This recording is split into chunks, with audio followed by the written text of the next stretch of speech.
नमस्कार। SDF live India में आपका स्वागत है और आपके साथ मैं हूं गौरव सिन्हा।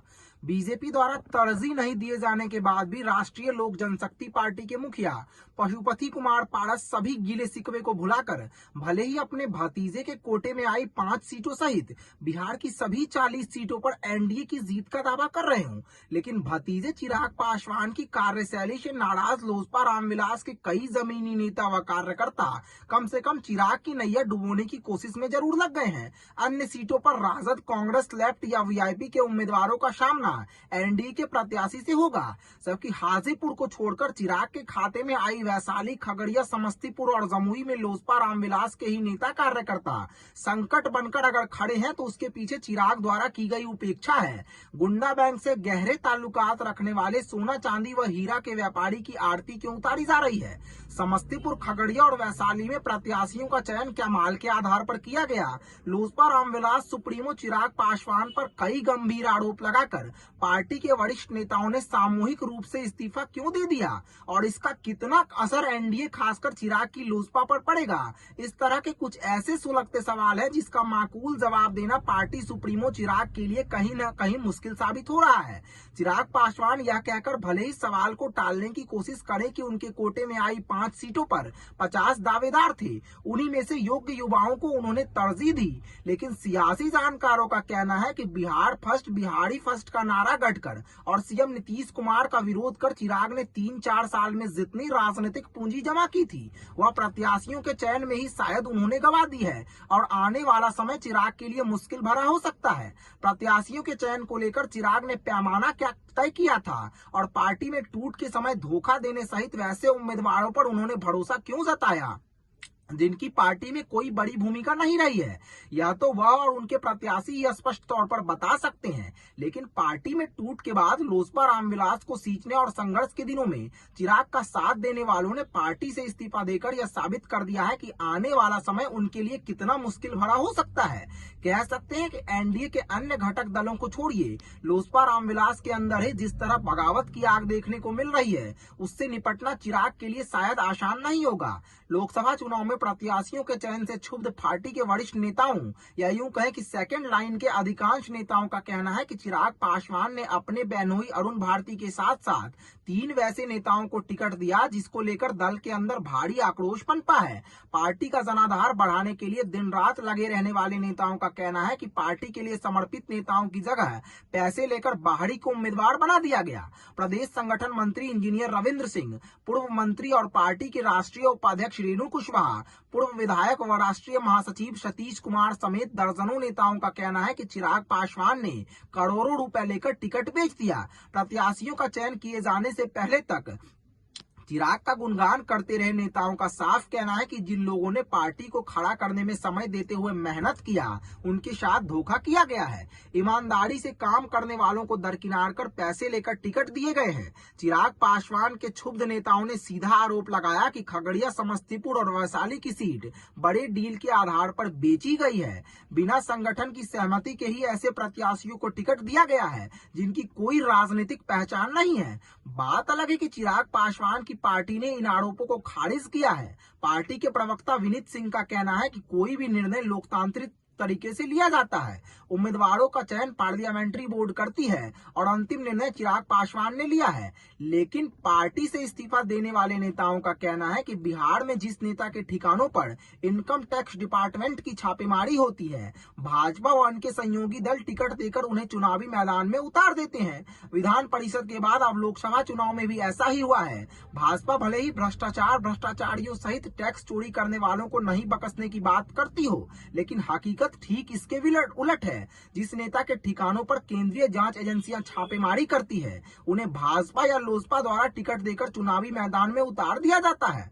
विपक्षी दल ऐसा करते हैं तो लोजपा, भाजपा और जेडीयू के नेता सवाल खड़े करते हैं, लेकिन सत्ताधारी गठबंधन के लिए सब कुछ जायज है। बिहार वासी अब तक नहीं भूले हैं कि बिहार विधान परिषद चुनाव लोकल बॉडीज में भाजपा ने ऐसा ही किया था। अब लोकसभा चुनाव में चिराग पासवान ने यही काम कर भले ही आम लोगों को चौंका दिया हो, लेकिन एनडीए के लिए यह कोई बड़ी बात नहीं है।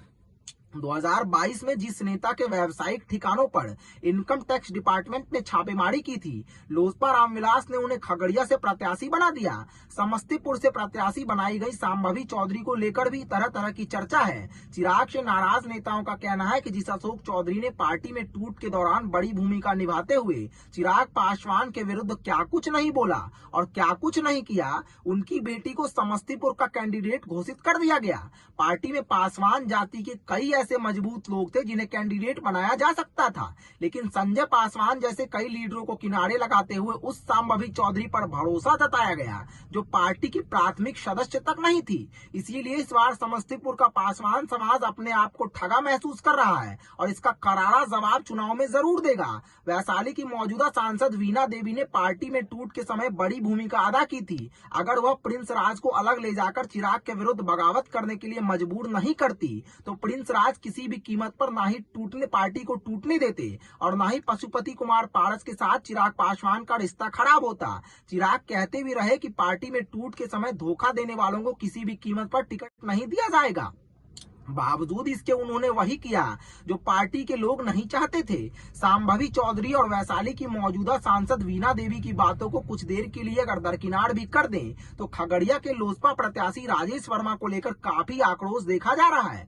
पार्टीजनों का कहना है कि 2022 के अगस्त माह में इनकम टैक्स डिपार्टमेंट की टीम द्वारा भागलपुर में की गई ताबड़तोड़ छापेमारी के दौरान भागलपुर के पूर्व डिप्टी मेयर राजेश वर्मा जांच एजेंसी की रडार पर थे।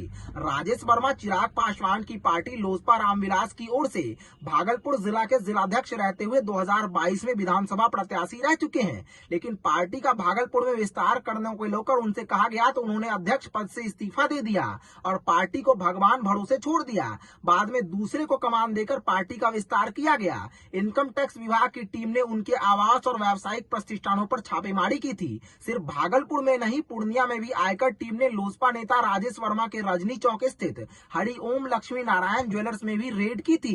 इतना ही नहीं, राजेश वर्मा के देवघर स्थित स्वर्ण आभूषण की दुकान पर भी आयकर विभाग का छापा पड़ा। आयकर की टीम जब टैक्स चोरी करने के मामले में कार्रवाई कर रही थी तब जांच एजेंसी को इनपुट मिला था कि लोजपा नेता राजेश वर्मा का प्रतिष्ठान टैक्स चोरी कर रहा है। इसके बाद कई ठिकानों पर एक साथ रेड की गई थी। सबसे बड़ी बात यह भी है कि 2022 में विधानसभा चुनाव के दौरान भागलपुर के लोजपा प्रत्याशी रहे राजेश वर्मा का भाजपा के कदावर नेता व सांसद निशिकांत दुबे से विवाद हो गया था। दोनों के बीच का विवाद इसीलिए नहीं भुलाया जा सकता है क्योंकि न केवल इस विवाद को सभी लोगों ने देखा और सुना था, बल्कि निशिकांत दुबे का कथित ऑडियो खुद लोजपा प्रत्याशी रहे राजेश वर्मा ने अपने सोशल मीडिया पर जारी भी किया था। वायरल ऑडियो में सांसद निशिकांत कह रहे हैं कि राजेश वर्मा सार्वजनिक रूप से माफी मांगे, सोना चांदी बेचते बेचते नेतागिरी करने लगा है, हमको शहनवाज हुसैन और अश्विनी चौबे नहीं समझे। ऑडियो के बाद भाजपा सांसद ने राजेश वर्मा को खूब सुनाया था। बावजूद इसके पार्टी के जमीनी कार्यकर्ताओं को हाशिए पर ढकेलकर चिराग ने गुंडा बैंक संचालक व हीरा कारोबारी पर भरोसा जताया। खगड़िया के सीटिंग सांसद चौधरी महबूब अली कैसर का टिकट कटने की उम्मीद लोगों को इसीलिए थी क्योंकि पार्टी में टूट के समय उन्होंने चाचा पशुपति कुमार पारस का साथ दिया था, लेकिन लोगों को यह भरोसा था कि खगड़िया के पूर्व सांसद और पार्टी की राष्ट्रीय उपाध्यक्ष रेणु कुशवाहा को टिकट मिलेगा। भागलपुर के हीरा कारोबारी राजेश वर्मा को टिकट दे दिए जाने से लोग इसीलिए भी आश्चर्यचकित है क्योंकि ये वही राजेश वर्मा है जिनके ठिकानों पर टैक्स चोरी के मामले में इनकम टैक्स डिपार्टमेंट ने छापेमारी की थी। जबकि खगड़िया लोकसभा सीट पर चिराग की पार्टी में कई वरिष्ठ व निष्ठावान साथी दावेदार थे। पूर्व सांसद रेणु कुशवाहा सबसे मजबूत कैंडिडेट मानी जा रही थी। इसके अलावा पार्टी के जिलाध्यक्ष शिवराज यादव सहित कई अन्य नेता भी रेस में थे। राजेश वर्मा को टिकट दिए जाने के बाद न सिर्फ लोजपा रामविलास के कई नेता भौचक्के हैं, बल्कि भाजपा और जदयू के नेता भी प्रत्याशियों के चयन में हुए खेल को समझ रहे हैं, लेकिन कोई खुलकर इसीलिए नहीं कुछ बोल पा रहा है क्योंकि चुनाव के इस मौसम में पार्टी आलाकमान कहीं नाराज नहीं हो जाए। वैसे इस तरह की स्थिति पार्टी में पहली बार सामने नहीं आई है। 2019 लोकसभा चुनाव में भी भाजपा ने लोजपा को 6 सीटें दी थी। 6 में हाजीपुर, जमुई और समस्तीपुर सुरक्षित सीटें थी।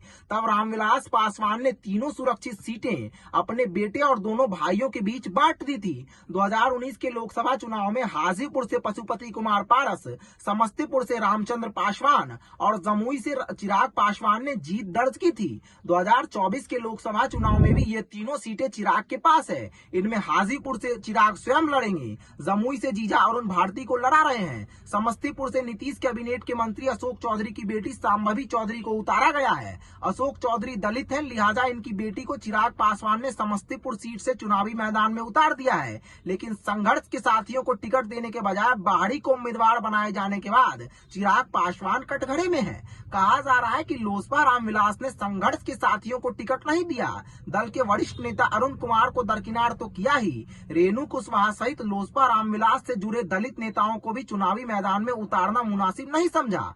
पार्टी में टूट के लिए जिम्मेदार और पाला बदलने वाली वीणा देवी, जेडीयू कोटे के वरिष्ठ मंत्री की बेटी और अपने बहनोई को टिकट देने वाले चिराग पासवान ने इस बार मुसलमान को भी साफ कर दिया है। लोग यह भी नहीं भूले हैं कि कभी रामविलास पासवान के मुसलमान प्रेम की जिद की वजह से बिहार में सरकार नहीं बन पाई थी और बिहार विधानसभा का चुनाव फिर से कराना पड़ा था। लेकिन अब उनके पुत्र चिराग पासवान ने लोकसभा के टिकट बंटवारे में मुसलमानों को भी साफ कर दिया। बहरहाल चिराग की कार्यशैली से नाराज होकर पार्टी छोड़ने वाले 22 नेताओं ने अभी तक यह स्पष्ट नहीं किया है कि वह लोग किस पार्टी में जाकर किनका समर्थन करेंगे, लेकिन यह जरूर कह रहे हैं कि इस बार चिराग पासवान को वह लोग सबक जरूर सिखाएंगे। ऐसे में देखना दिलचस्प होगा कि आगे आगे होता है क्या और पार्टी छोड़ने वाले नेता कार्यकर्ता चिराग की राह में किस तरह का रोड़ा बिछा पाते हैं। एसडीएफ न्यूज ब्यूरो, धन्यवाद।